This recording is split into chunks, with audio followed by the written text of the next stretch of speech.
Okay, welcome everybody. It's past 2. Let's go ahead and get started with this session, this plenary session, one of 2 parallel plenary sessions. This is a tour of underground facilities and science today and tomorrow. If you're looking for artificial intelligence, maximum likelihood, that's the other session that is not in this room.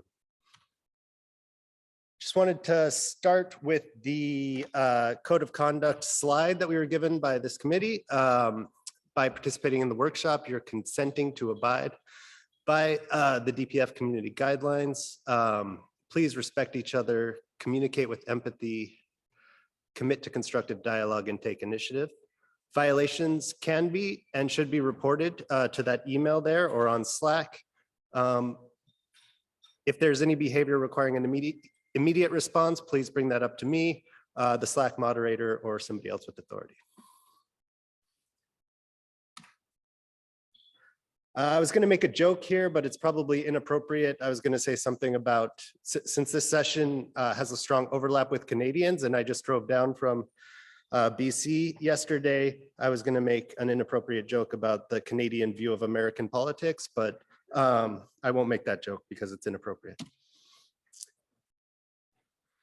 Okay, underground facilities and infrastructure. So our frontier objectives and goals are to determine the science programs performing research in the underground facilities. We really have a cornucopia, wink at Isaac, of science programs that we're trying to keep track of through this process.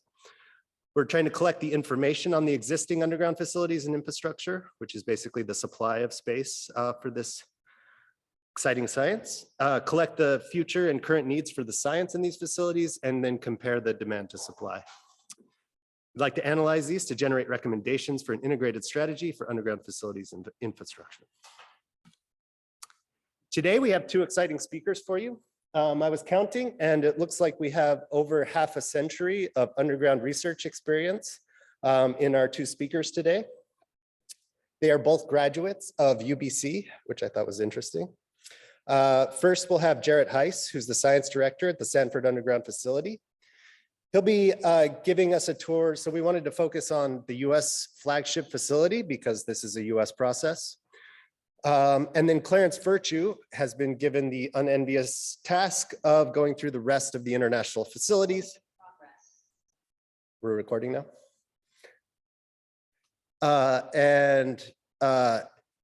Please encourage him during that difficult task. So that's all the introduction I had. Instead of going to my closing remarks, I'll go ahead and hand this off to our first speaker, Jarrett Heiss. You can come on down.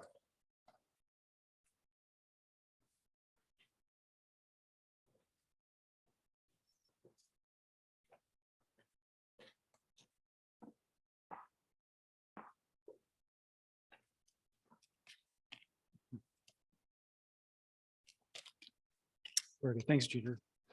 Thought I had 6 more slides to go. All right. Let me start by thanking the organizers for requesting a tour of the Sanford Underground Research Facility. It's going to be a little crowded in the elevator going underground, but we're going to manage one way or the other. Some of you may have been expecting a slightly different surf tour. And my apologies for that, but nonetheless, you're in for a real treat. So where in the world is surf? Surf is located in the geographic center of the United States, on the very far western side of South Dakota, nestled in the beautiful Black Hills. Many of you will have flown into Rapid City, which has the regional airport. Some of you may have hopped on your motorcycle and driven to Sturgis, which is a popular option for many, especially in about a month from now. So here we are at Surf, our destination. Here's a bird's eye view of the property, and we'll go through a little bit of that, but I just wanted to start by recognizing Surf has been a dedicated underground laboratory now for 15 years, not counting the legacy, the fabulous legacy that Ray Davis left us with the solar neutrino pioneering work. Very strong support in the state, both by the state legislature as well as our favorite banker, T. Denny Sanford, for a combined $160 million investment. The operations for SURF have evolved over time and are currently supported directly by the U.S. Department of Energy. There are two main campuses or complexes. Okay. The Ross complex and the Yates complex. There are various surface facilities as well, and we'll take a brief visit of some of those. There we go. There we go. Thanks. We also conveniently have a large receptacle that will easily hold more than 800,000 tons of rock in the open cut here. Let's see. Let's use the laser pointer for that, I guess. Right there. We're going to tweak again. Oh, gotcha. Okay, thanks. All right.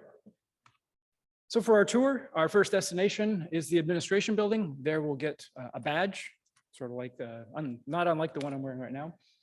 We'll sign in, we'll get training. You'll sign some paperwork, and that will allow us to go underground. If we had a little more time for our tour, we would visit several science support surface facilities, the Rounds Operations Center, the Surface Laboratory, and the Radon Reduction System, as well as the hoist room. It's hard not to be impressed with the huge equipment in that facility.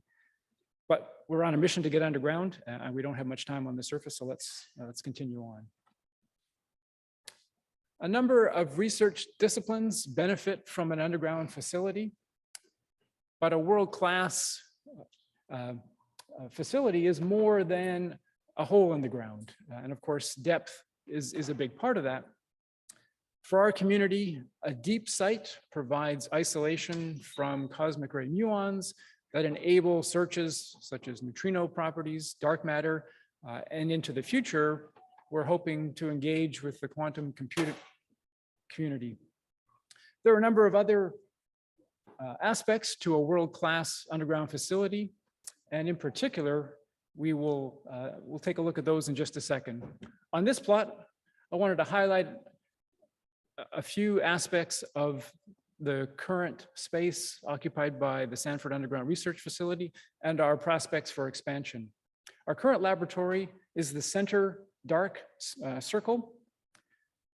The larger light blue circle constitutes the expansion afforded by LBNF Dune, 5 times the footprint, 20 times the volume. We also have we're aggressively pursuing prospects for expanding our laboratory space, both on the 4850-foot level, as indicated in the dashed circle, as well as a deeper site on the 7400-foot level, which was the subject of some previous engineering designs. So in particular, let's align SURF with those world-class laboratory attributes. SURF is the deepest underground laboratory in the United States and one of the deepest in the world at 1,500 meters or 4,300 meters water equivalent. It has sufficient depth for the next generation experiments, but needs additional space. And I gave you a precursor for that message in the previous slide. SURF is aggressively pursuing options for more space on the 4850-foot level, where LBNF Dune is located and our main campuses, as well as for the possibility of going deeper to the 7,400-foot level, which is 2,300 meters or 6,500 meters water equivalent.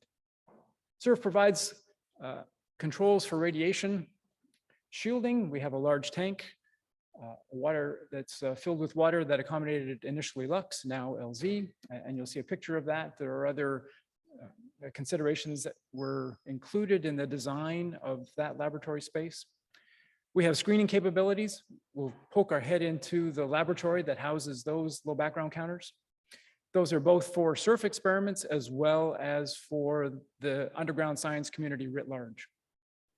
We have specialized material production. We are one of a few underground laboratories anywhere in the world that accommodates and supports underground copper electroforming. We have expertise in maintaining clean room facilities, And perhaps most importantly are the two last bullets on this list.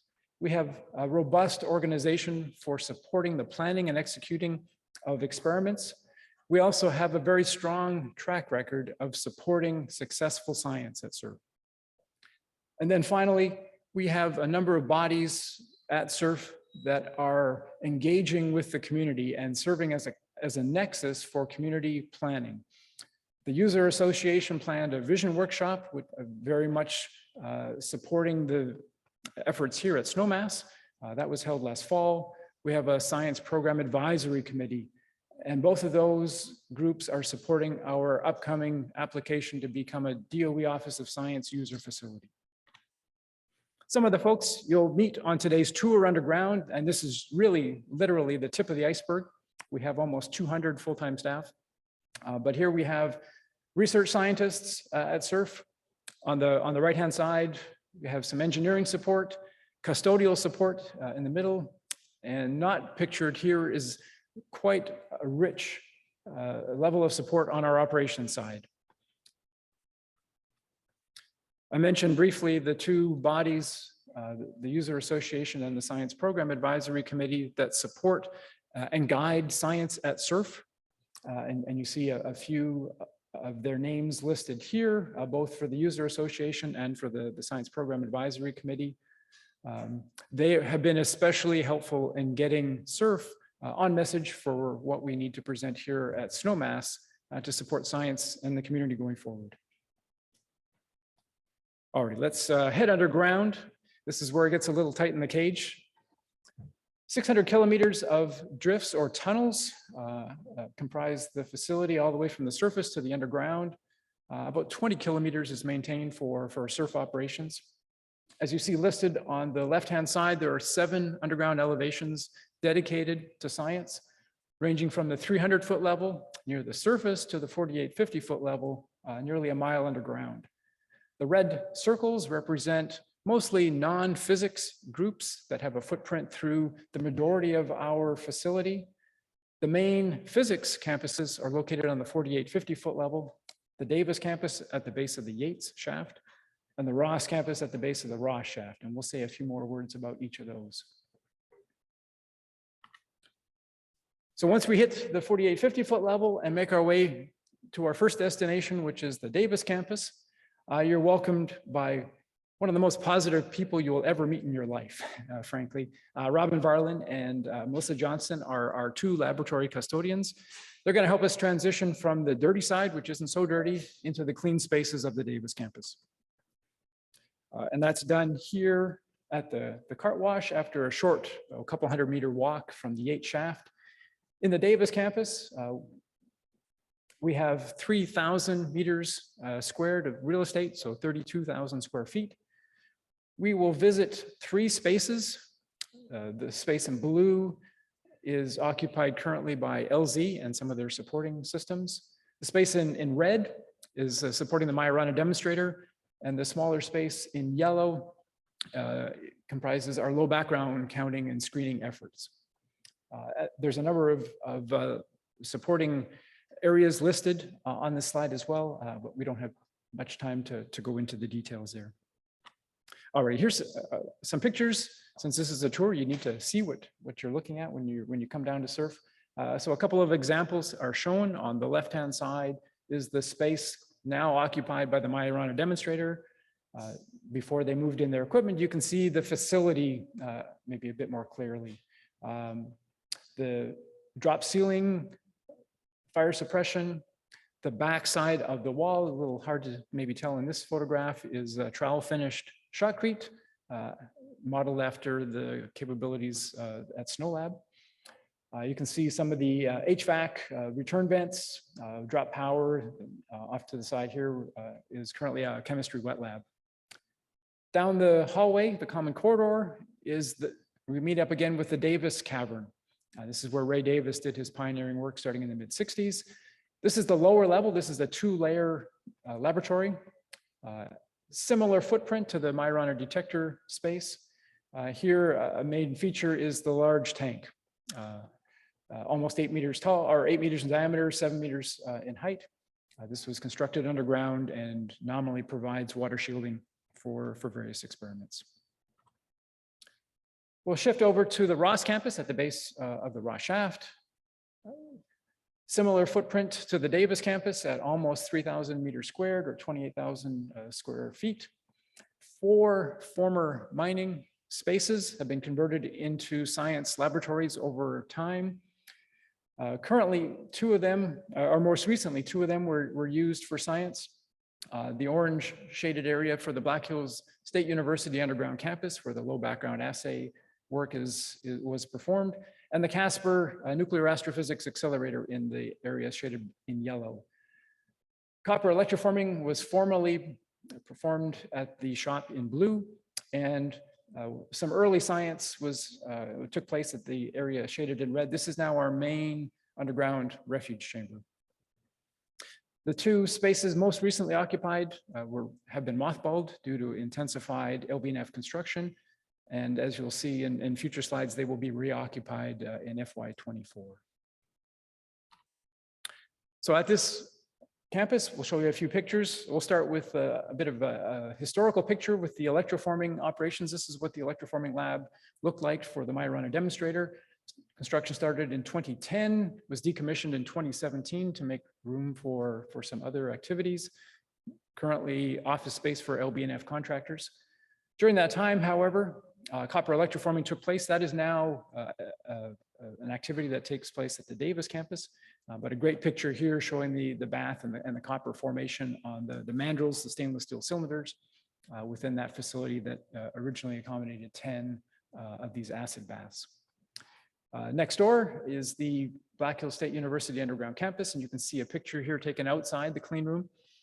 So you can see the shop here, the cavern with shotcrete and painted concrete floor. And then finally, the Casper laboratory here with the accelerator installed. Once again, shotcrete, painted floors, and both of these areas have HVAC fully supported. These will be recommissioned toward the end of next year. All right, let's dive a little bit into the science. Physics is the lion's share of the experiments that SURF supports. You can see our 3 main experiments, LZ, Majorana demonstrator, and R&D for Legend, as well as the Casper nuclear astrophysics experiment. Not to mention Dune coming online in the not too distant future, and then a number of low background counting and background characterization efforts under the Black Hills State University underground campus mantle.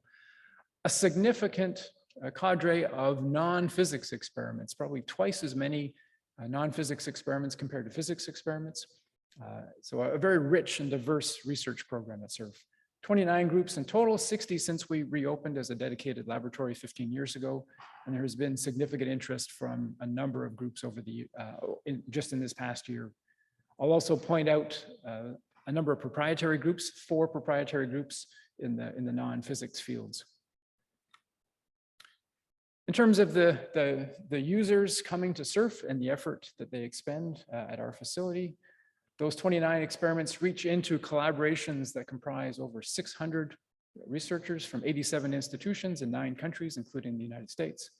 In terms of who is on site on a regular basis, who are the on-site users, we see 350 plus researchers who are active, and you can see their level of effort over the 15 years starting from just a small number of groups on site, starting on the surface for Lux, and then transitioning underground once the Davis campus was online 10 years ago in 2012. A little bit of a lull here after Lux decommissioned before LZ turned back on, first on the surface and then underground. The black squares represent the number of groups that have representatives on site at SURF in a given month. You would think that this group is very familiar with physics groups who never leave, which is great, but some of the non-physics groups come and go, and this number reflects those ebbs and flows. A notable feature here is COVID. We shut down for just a few weeks in April of 2020 before resuming operations with a number of protocols in place to ensure safe operations for those able to travel to SURF. All right, a quick, this will really be a whirlwind tour of the science, but we certainly want to touch on the exciting science at SURF. We'll start with LZ using 10 tons of xenon inside that large tank you saw a picture of with water and gadolinium loaded liquid scintillator, the LAB liquid scintillator. They started production data late last year. The detector is working well. They have a very robust calibration program, including a DD generator.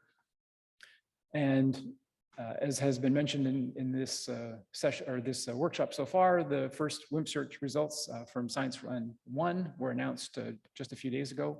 They plan to run for 5 years, and you can see a picture of the installation inside the shielding tank. My runner demonstrator is looking for neutrinos double beta decay using almost 50 kilograms of germanium inside 2 cryostats made of electroformed copper. They have completed their production data as of last year after achieving 65 kilogram years of exposure. Their final neutrinos double beta decay result was announced just a few days ago. They ran the electroforming operation first at the Ross campus, then at the Davis campus, producing over 2,500 kilograms of electroformed copper. And they continue to produce copper for the community, mainly for Legend. Currently, they are conducting a rare decay search with 180 tantalum, and that is expected to wrap up next year. You can see a picture here of the electroformed copper cryostats and the strings of germanium crystals assembled inside a clean glove box. The Casper experiment uses an accelerator to search for S-process nucleosynthesis using a 1 megavolt accelerator. They wrapped up operations after 5 years, and a number of targets are listed here. Notably, there's a recent physics review letter result for the oxygen 18 target. Their next phase will start after the LBNF construction ramps down to allow safe access, and that is expected in FY24. A number of targets are planned, maybe most notably the nitrogen 14 that will help inform CNO neutrino results from Borexino, among others. You can see a picture here of the accelerator at the target station. You can also see the timelines for Lux/LZ, MJD, my runner demonstrator, as well as Casper with the gap here. Last on this list is the low background counting effort. We have 5 of 6 low background counters currently operating with sensitivities on the order of tens of parts per trillion. Just to flash up some of the results, Casper's physics review letter on oxygen 18, the recent Majorana demonstrator final results for neutrino double beta decay, and a plot here we've seen several times already, and I'm happy to say that we are extremely proud to show it on our slide deck as well, the LZ results, world-leading sensitivity in the large region of the WIMP dark matter search. The low background counters are accessible in the room off of the common corridor, and we'll poke our head in literally just to take a quick peek. And this is what you would see, the room laid out as you see, and the number of detectors, including 2 dual crystal systems that are critical for the next generation of low background counting, getting down to closer to 1 part per trillion sensitivities in uranium and thorium. LBNF Dune has been covered very extensively at this workshop, and it's a big part of our future, so I wanted to say a few words here. They have been on site at SURF since 2016. Afterwards, establishing the rock handling system, you saw the open cut as the repository for that waste rock for construction. Excavation started in June of 2020, and drill and blast operations are expected to wrap up late next year, ultimately leading to science starting in 2028. You may be very familiar with what the caverns look like and where the FAR detectors will be located in those caverns. But just to give a quick scale, these caverns are immense. We're talking 8-story buildings, a soccer pitch and a half long, 65 feet wide or 20 meters wide, and there's 2 of those that will ultimately be occupied by 4 detectors in these chambers. It's also a module of opportunity that we're very excited for and has been brought up as a possibility for the community to engage on ideas for experiments that would go into this space on a temporary basis. Excavation is proceeding well, over 1/3 of the way done as of a few days ago. There are drifts through all of the caverns, the North Cavern, the Central Utility Cavern, as well as the South Cavern. and they are widening and deepening those caverns currently. You see the timeline here in terms of when the various caverns will be complete, as well as the final outfitting that takes us to the start of science in 2028. Some pictures, some of these pictures have been shown already, but here's the business end of the conveyor that deposits rock into the open cut. Extra ventilation was added, and this is the borehole reamer. You drill a pilot hole from the 3650 down to the 4850, and then you pull this reamer bit back up through that pilot hole to make a large diameter for ventilation. And then finally, a decent sized, I'd have to say, rock bolt machine, and it's a little hard to see, but here's a tire and here's a person. This is big equipment.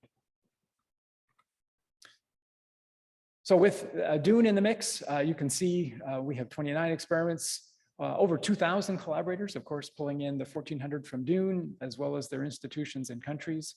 And you can see the level of effort, as I mentioned, starting in 2016, a very significant effort from the construction efforts associated with providing that science space for Dune.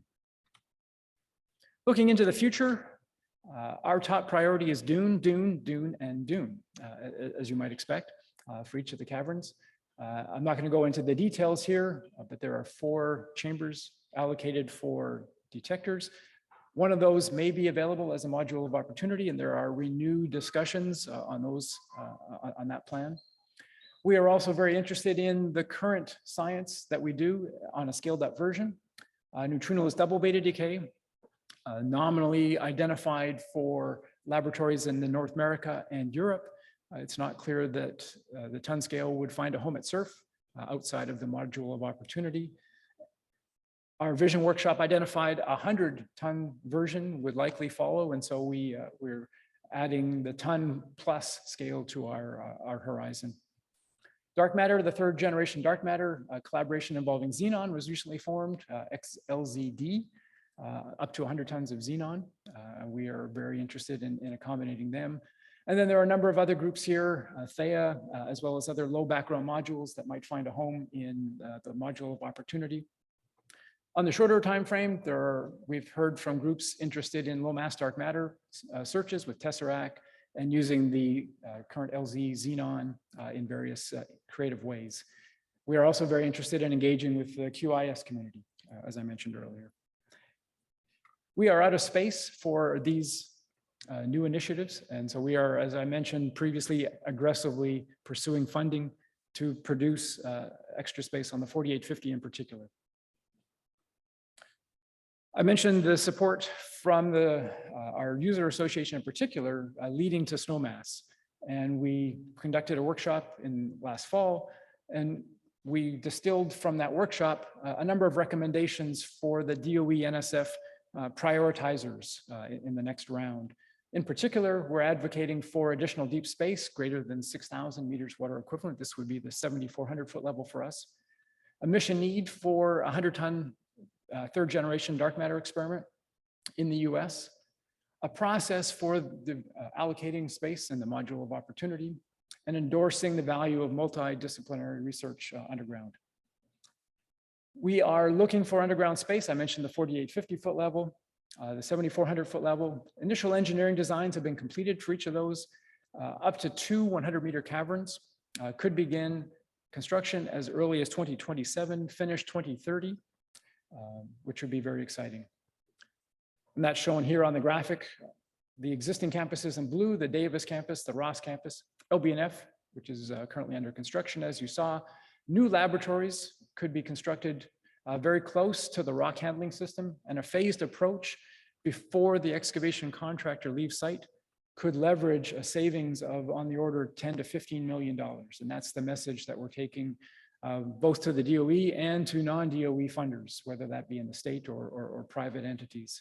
There's a big savings that would allow us to have a couple of sites have been investigated in the engineering design. This is our favorite one, and 2 100-meter caverns would fit very nicely there.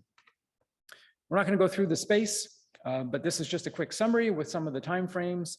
The Davis campus, the Ross campus, the new spaces that we're proposing on the 4,850 foot level. I also want a quick shout out to Ed Kearns. Thanks very much. I saw him earlier. There he is, for nominating SURF to be an APS historical site based on work that Ray Davis did. And that ceremony took place in May after the announcement and delay due to COVID. And here's a picture of the piece of the Davis tank and the plaque that was installed at the Davis campus. So in summary, SURF offers world-class service to the underground science community. We've attracted world-leading experiments with LZ and other results. SURF has a proven track record of enabling science. We want to host other future world-leading experiments in addition to LB and FDUN. We're exploring options to make that possible. And our user association and science program advisory committee are very engaged in science at SURF. And with that, our tour is up, and you'll get a sticker that tells you and reminds you that it's always sunny on the 4850-foot level. Thank you.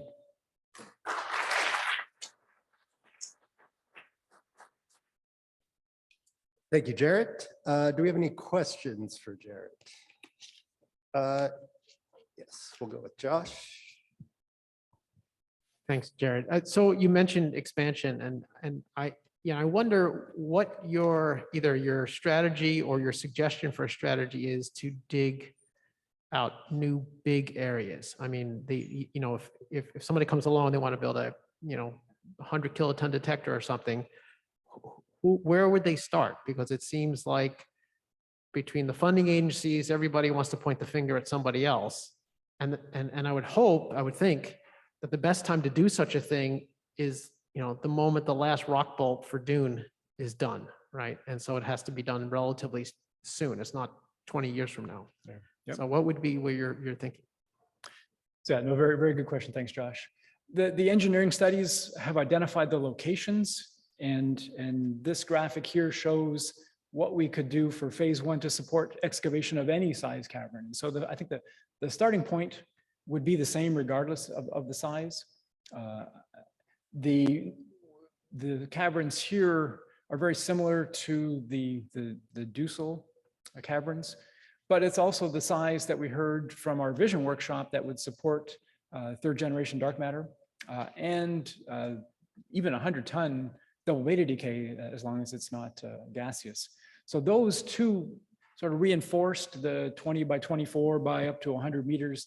If you're talking much larger than that, I think Snowmass, this forum and prioritization from this community would be essential. A critical mass of experiments have endorsed that size, and that's the road we're marching down. And since we have multiple options here, if this was a priority, a larger haul in addition or instead of the ones that we proposed, we have a home for you.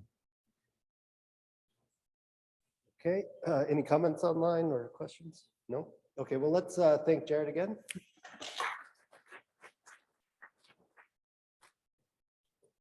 Next, we'll bring down Clarence Virgin.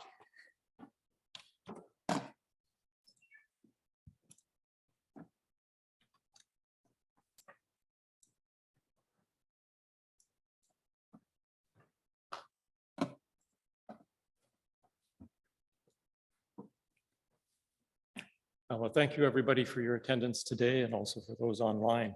It's my pleasure to run through, as quickly as I can, all of the other facilities around the world. So it's not a tour in the sense of Jarrett's tour, but I hope it does the job. Just to motivate things, of course, this is all about making physics measurements, interesting physics measurements.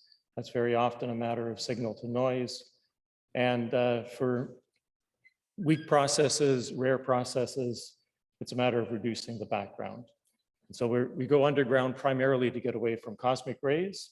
It has side benefits of reducing spallation products and avoiding cosmogenic activation of our components. This makes highly sensitive searches for new physics possible and improves the precision of other low signal measurements. In the past and in the future, the objective, the signals, as well as the backgrounds, have been cosmic rays, neutrinos from multiple natural and terrestrial sources. We've done a lot of work in underground labs in the center of this plot here with muon flux versus, or sorry, neutrino flux versus neutrino energy.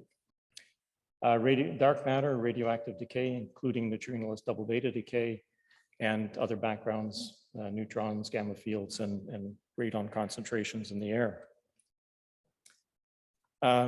As per Jarrett's introduction to my talk, in a sense, the physical attributes of the labs, the depth, the size, both in terms of floor space and volume, the layout of the lab, the access to the lab, whether it's horizontal or vertical, the overburden, whether it's flat or not, proximity to reactors, whether that's advantageous or not advantageous, coupling to accelerator beams, limitations on component size and weight that you can get into the lab, particularly important for vertical access situations, the local geology, the quality of the rock, uranium, thorium, potassium concentrations in the rock, water ingress, how much pumping is involved to make it a workable space. And then operational attributes, the scientific support, all of the laboratory systems that must function, be continually developed and have their quality assured. So we need personnel associated with this. Access support, helping the users get things underground, all the logistics involved, supporting the users in many ways. The utilities, you need good power, continuous power, water, internet, liquid nitrogen, ventilation, chilling. As a part of an integrated laboratory, you really need all of these working in a really robust fashion. Integration support for mounting experiments. Again, personnel familiar with the underground environment and with doing things safely, a whole safety system to back them up, machine shops, other resources, etc. And then also in aid of the experiments, project management and engineering support. So we have a broad scientific program and diverse facilities with all of the diversity coming in the physical and operational attributes as on the previous slide. And then each facility has its own unique set of challenges, whether that be material handling logistics, seismicity considerations, rock mechanics, the local support, the personnel, whether they're really there in strength or need to be supplemented by the collaborations, remoteness and travel logistics, and not all labs are in necessarily convenient places. As I start my tour of facilities, I'm not going to touch on the large water Cherenkov detectors for neutrino astronomy. I'm going to concentrate on deep operating and planned or near future in construction facilities. I'm going to try to focus on the facilities and their scientific programs, but not try to survey scientific results. That's just too much for the time allotted in this talk.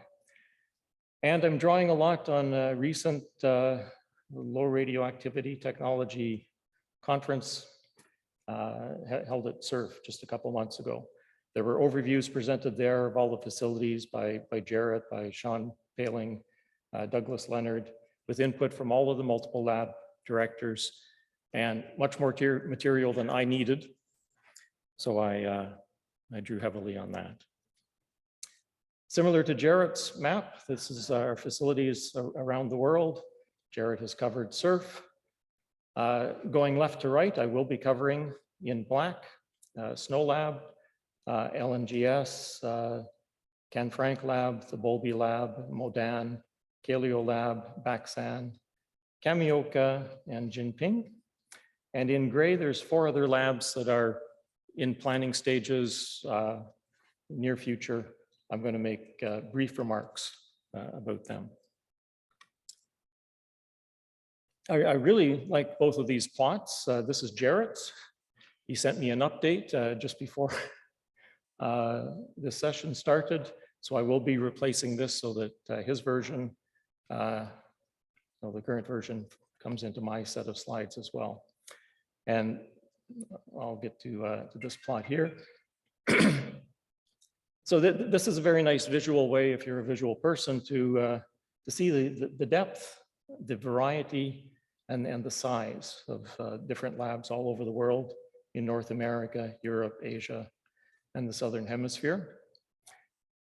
It says here decreasing cosmic ray muon flux as the laboratory depth increases. That is true. The flux goes down. It's not a single relationship. You can't draw a single line through all of these points. It matters whether they are vertical access with a flat overburden or a tunnel through a mountain, basically. So although this Jingping lab is deeper than Snow Lab, it's underneath a mountain, and the muon flux is actually nearly equivalent, but slightly greater than Snow Lab. So I'm going to go through these in alphabetical order. So I'm starting with Baksan. And actually Baksan celebrated 50 years in 2017, so it's now 55 years old. That certainly makes it one of the oldest labs around. It's in a beautiful location in the Caucasus Mountains. You can see how quickly the mountain rises here from the entrance to the lab.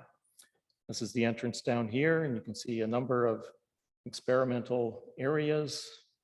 And as you go into the lab, of course, the overburden gets greater and greater and the muon flux goes down. So I'm not quoting a single number for the muon flux throughout the lab.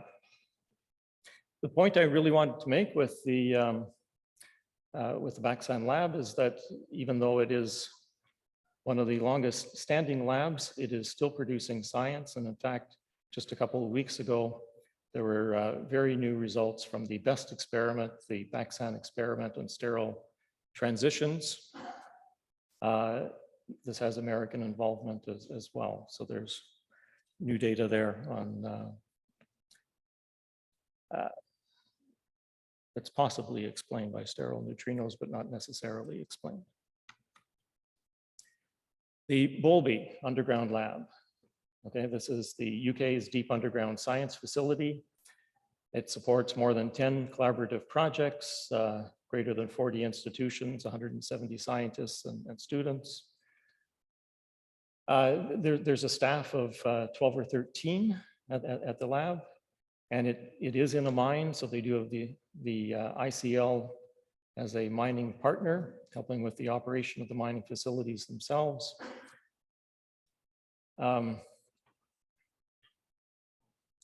Let's go on to the science on the next slide. So they have a range of underground screening. You can see all the high purity germanium detectors here. So world-class screening for future ultra-low background experiments. 8 germanium detectors, 2 alpha counters. They do radon emanation and will be acquiring ICP-MS.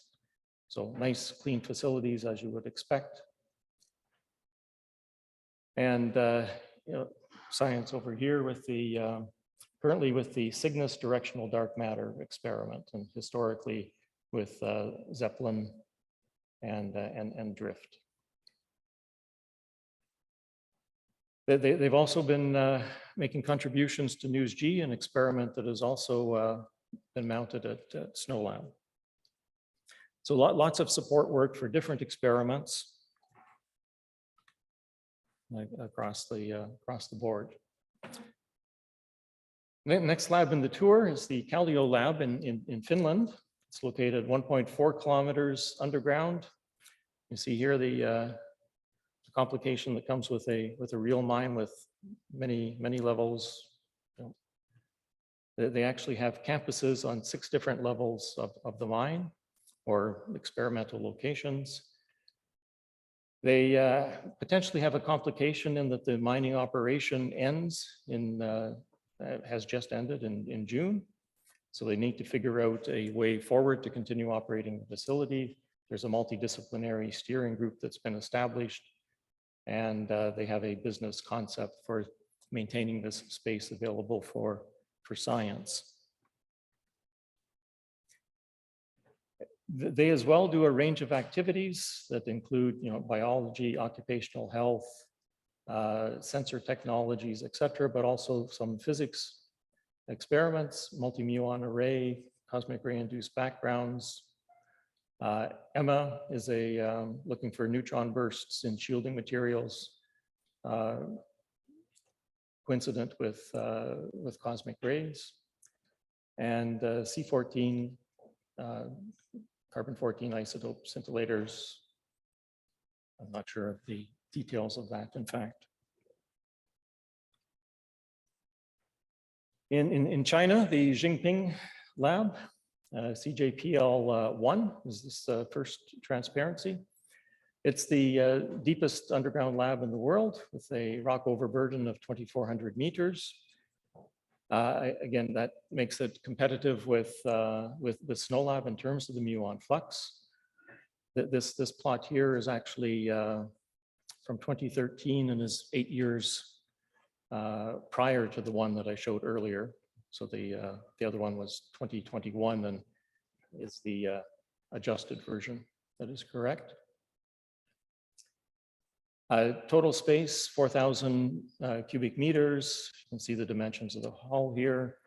Of course, low muon flux and low environmental background. So here's the facilities, access tunnels, and a small hall. In Jarrett's plot, this was the small dark circle in the middle of the larger one, which corresponded to CJPL2 project. So this is much more extensive excavations with 4 halls. The excavation started in 2015 and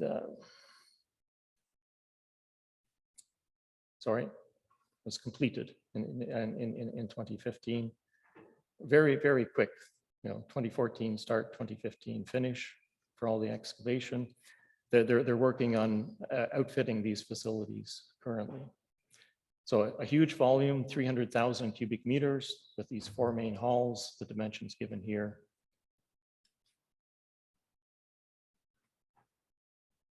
And the science, there's a range of, the Chinese have a national program. They're basically attempting to do everything.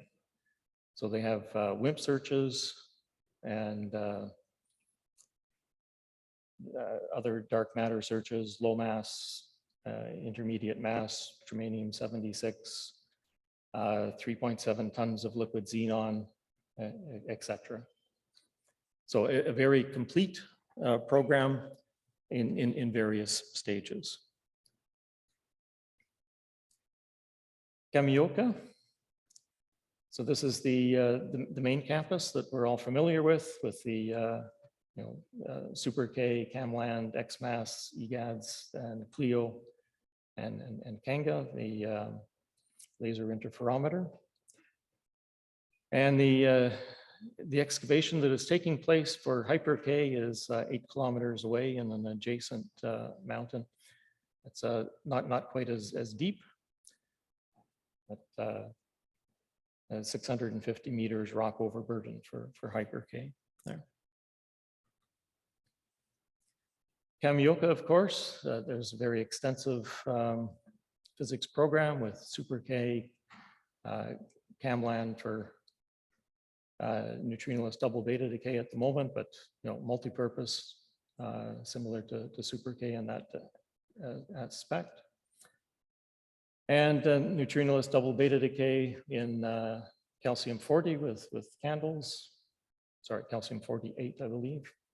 XMAS, dark matter search, EGADS, the addition of gadolinium to the Super K, and Clio and Kanga, the gravitational wave. Just to show the excavation for Hyper K, again, there are the dimensions, 260,000 tons of water, 40,000 PMTs. The PMTs are being manufactured. The excavation has begun. The excavation is scheduled over the next 2 years, and the start of operations is aggressively 2027. Gran Sasso, again, very familiar to everybody. In Italy, 1,400 meters rock overburden, so 3,800 meters water equivalent. The total muon flux is given here. Low radon levels, high air exchange rate in the cavities. 3 major experimental hulls, each 100 meters long, 20 meters wide, and 18 high. So very extensive facilities, very well staffed, 22 experiments taking data or under construction, laboratory for very low radioactivity measurements, and a lot of other things going on at Gran Sasso. So an extensive science program, neutrino astrophysics, LVD, Boraxino currently being decommissioned. For nuclear astrophysics, the Luna Accelerator, dark matter searches with CREST, DAMA, dark side, and xenon. Neutrinoless double beta decay with Core, Cupid, and Gerda. And as Jarrett showed for SURF, an extensive program in radiobiology, geophysics, trace element analysis, other supporting science.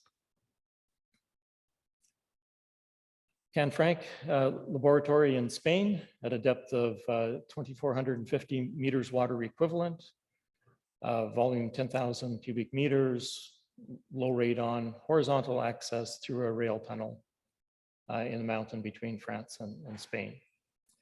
So it shows the layout of the lab here. It's modest in size. Underneath the mountain here gives a time scale, some other parameters here in terms of the flow of radon-free air from a radon removal system that they have, and the muon flux and neutron backgrounds. Physics program. Next is a high pressure xenon TPC for neutrinoless double beta decay. This is R&D for a larger scale version in the future. Cryogenic facilities in support of Cupid, other screening and R&D in support of Super K and Hyper K. For dark matter searches, the ANAS detector, duplicating, well, not duplicating the results of DAMA, but looking in that same region to verify or not. DART, argon activation in support of dark side and the global argon dark matter consortium, and other high pressure TPCs. Extensive lab services in terms of hyperpure germanium detectors, electroformed copper facilities as we have at SURF, radon reduction again, similar to, as on the previous slide actually. And it's a few science results there. Modane in France. It's the deepest underground lab in the European Union, 4,800 meters water equivalent, vertical access and a road tunnel through a mountain. It's a small lab, 3,500 cubic meters, very low radon in the lab, small staff, and a small number of projects, but a continuous long-term presence in this location. So on the next slide, you see in low mass dark matter, the Edelweiss experiment has been there for many years. DAMIC M, this is a low mass dark matter with Skipper CCDs, similar to detectors we have at SNOLAB, starting up, and other work in support of neutrinos double beta decay demonstrations and technologies, supporting the Cupid molybdenum neutrinoless double beta decay detector, and also the Super NEMO demonstrator is there. Getting to Snow Lab. Snow Lab is currently this year celebrating 10 years of Snow Lab. Of course, the original lab is 30 some years old. That started off as snow, but expanded to become Snow Lab. So the original snow experiment is here, and this expansion is what was added and opened in 2009 as Snow Lab. We're celebrating 10 years now related to to COVID. All the spaces in dark blue are basically allocated and actively managed under our project lifecycle program. The space here in green is unoccupied but allocated to the neutrino double beta decay program. We are otherwise a full lab and basically out of space to support new experiments. So we have a conceptual design for a lab expansion, and I will be showing that a bit later, but a few slides away. This is the list of projects currently at Snow Lab. You can see a large concentration in dark matter, neutrinoless double beta decay, other neutrino, supernova sensitivity, and other science here as well. This is their locations and their current status. We have 10 at the moment operational, 4 in construction, and 9 in the pipeline in various stages, whether that's letter of intent, in design, or in preparation. So a robust, healthy program. Where we're increasing our low background screening capabilities, we have, with the addition of one dual counter here, we have now 7 high purity germanium counters, alpha counting capability, and radon emanation capabilities as well for counting radon in air and in water systems. We've just set up a new underground liquid nitrogen plant, and this will allow us to supply all of the needs for liquid nitrogen and gaseous nitrogen to the underground experiments. So we'll no longer be shipping cryostats from the surface on a regular basis. Getting now to the 4 labs that I'm going to touch on quickly. Jared told me just before this session as well that in June, the Statwell Underground Physics Lab in Australia has actually declared itself open in June. So it's at a depth of 1,000 meters. It's the first underground lab in the Southern Hemisphere. They're looking at setting up their physics program and concentrating in dark matter searches. It has a good volume. If you go back to Jarrett's slide there, it's a large lab. Yemi Lab in Korea. This is being constructed at 1,100 meters depth. That's deeper than Kamioka, but the lab itself is much smaller. There's certainly lots of activity in Korea in underground physics. INO, it's the India-based Neutrino Observatory, was planned in what I found said a cave at 1,200 meters depth. The construction has been delayed due to construction permits and things of the like.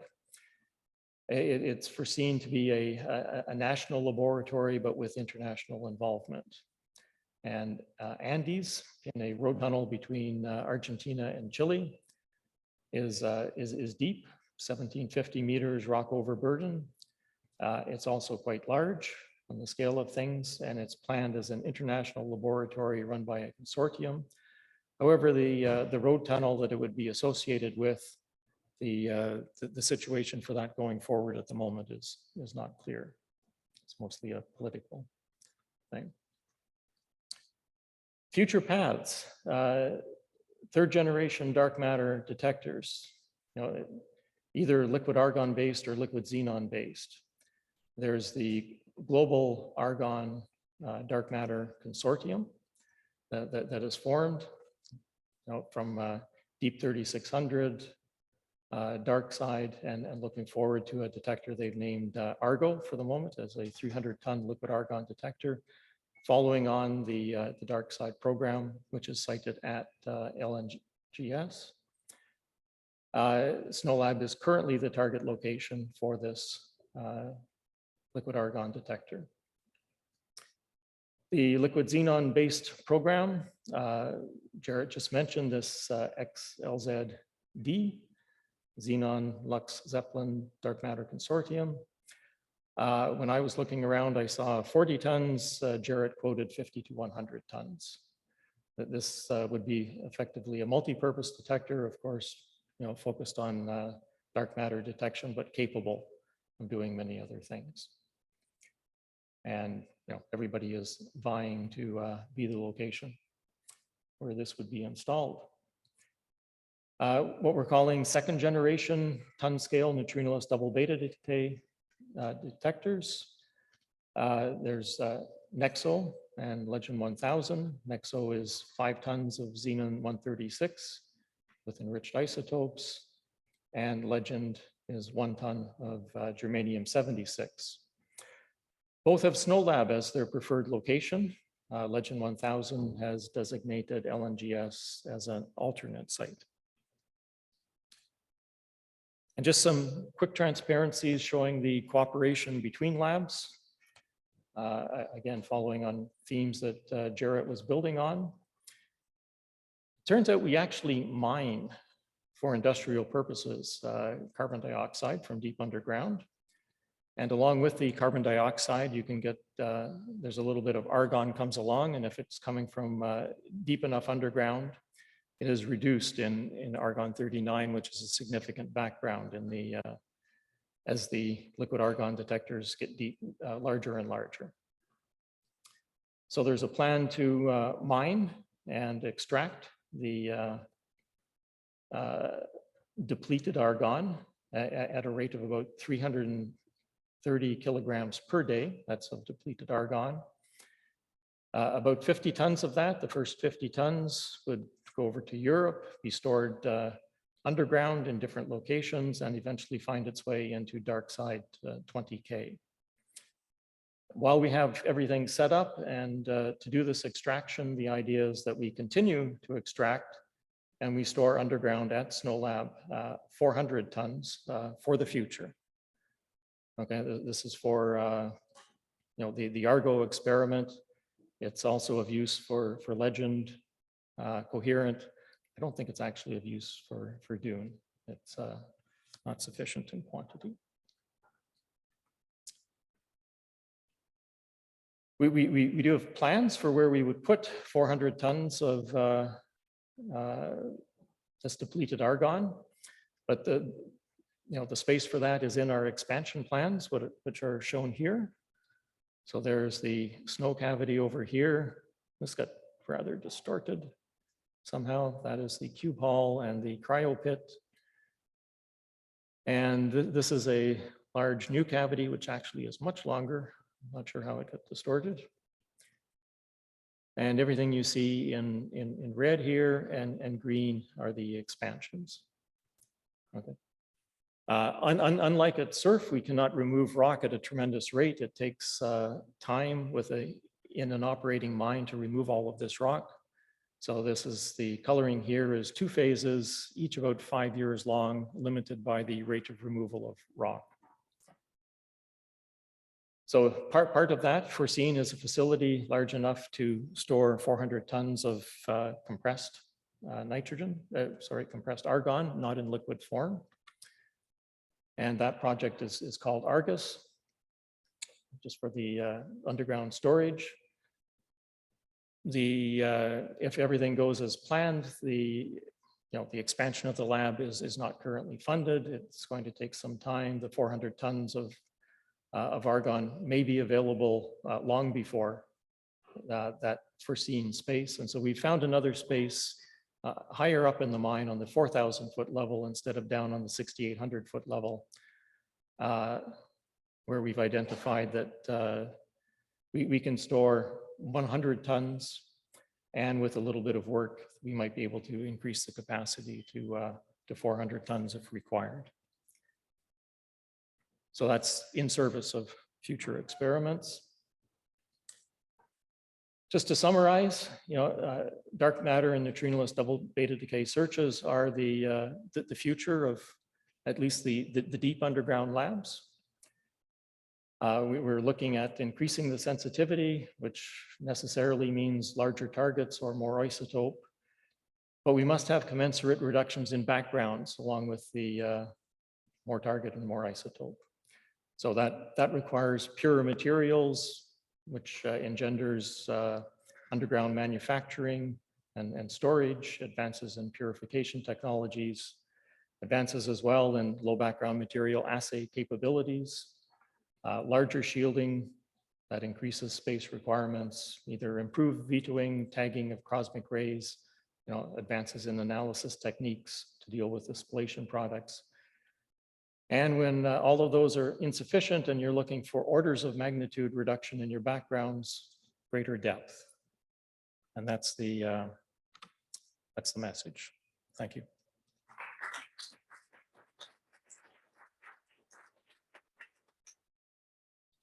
Okay, thank you, Clarence. Do we have any questions or comments online? Nope. Okay, we have questions in the room. Get to you next.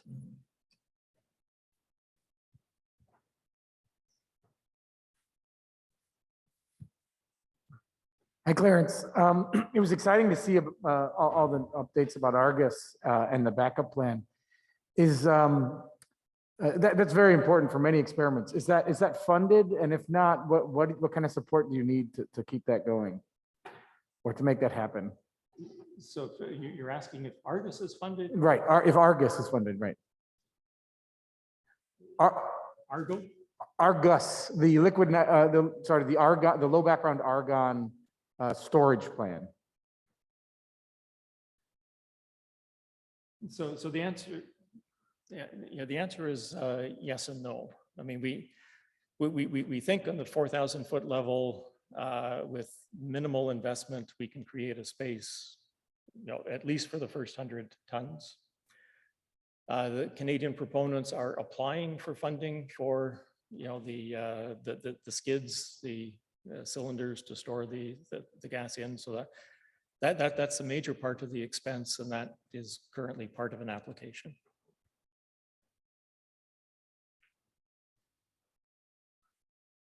Okay, we have another question down here.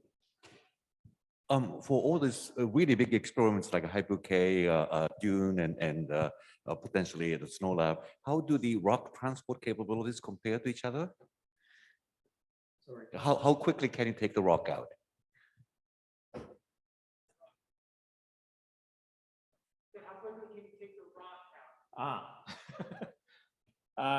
So at Snow Lab, we're really very limited because we're in an operating mine.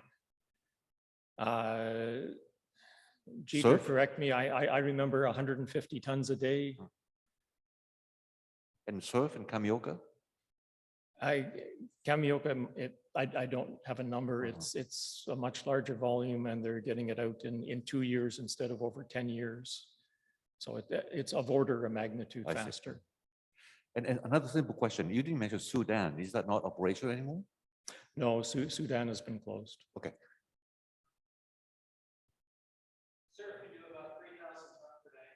Surf can do 3,000 tons a day. Was a comment from the audience?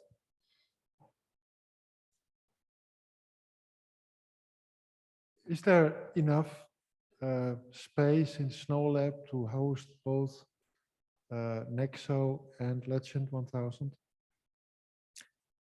When we heard that both Nexo and Legend had designated Snow Lab as their target site, we did spend a bit of engineering time looking at whether they could both fit. So the cryo pit had been reserved for the neutrinoless double beta decay. We have another hall, the cube hall, which actually is a bit larger. And it would be displacing other elements of our dark matter program, but the engineering studies, which are very preliminary, just seeing if physically things fit, it just fits. So there's a potential that we could host both. I think the probability of that is in the single digits. Maybe low single digits.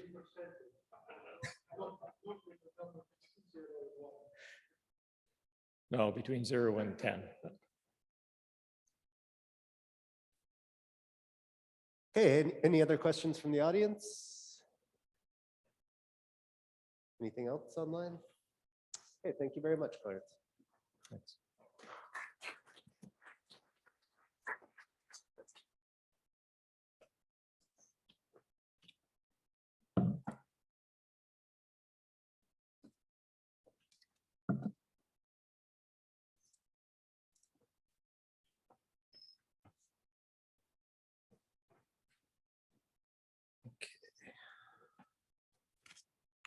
I was asked to end 5 minutes early, so if you want to adjust my time for that. How much time do we have? 8 minutes, okay. We will end on time because we have some exciting QCD talks next, and we will not take their time. Okay, I just have a couple of reminders about underground facilities and infrastructure. Hopefully you are interested now and would like to help us complete the snowmass process and give us any comments on where we are so far with snowmass.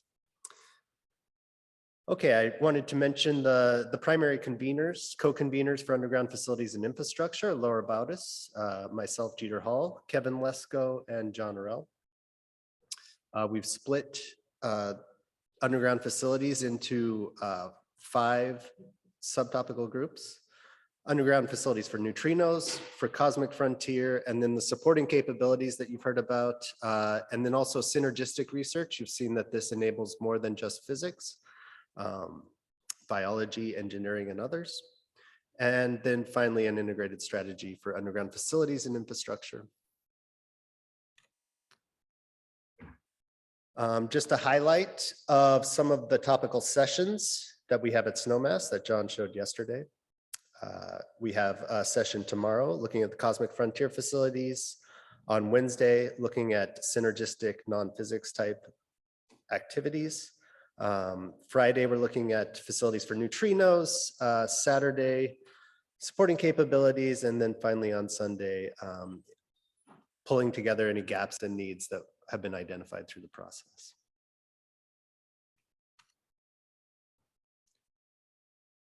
Some of the cross-frontier sessions, of course, there's a lot of overlap. You see a lot of the science being done in the neutrino frontiers, cosmic frontiers. And a lot of overlap with, say, the instrumentation frontier. So on Tuesday, there will be a session on neutrinoless double beta decay, which of course has overlap between underground needs, and it's a significant science opportunity.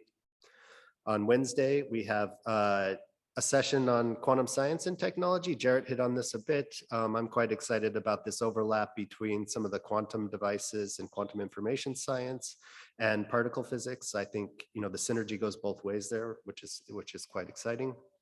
And then on Thursday, we'll be talking about long baseline neutrinos in underground facilities. Of course, you heard at SURF, this is a major project ongoing. Dune is. The Friday session that's crossed out is no longer crossed out, so we will have that Friday at 10 o'clock. This will be instrumentation and underground facilities.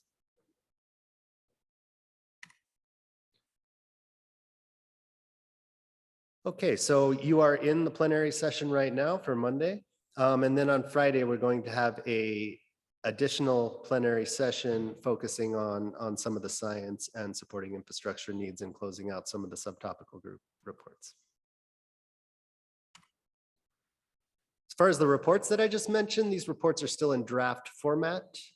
These draw on the other frontiers, so the facility needs, we're trying to make sure they consistently reflect the science needs in the other frontier reports, and that the facility infrastructure content from the other frontiers can find a home in underground facilities. You can see that, you know, since the last Snowmass, we've really established underground science to the next level that was described in 2013.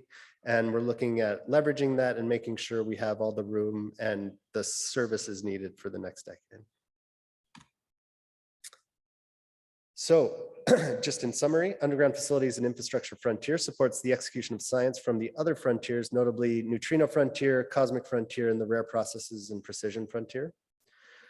This meeting, this community summer study is key for establishing consistency with the other frontiers, outlining and communicating our report structures, and drafting our recommendations in context. So please join us and help us catalyze this future of underground science. And that's all I have for you today. Do you have any additional questions? Comments? I have 3 minutes or 3 comments online. 3 minutes?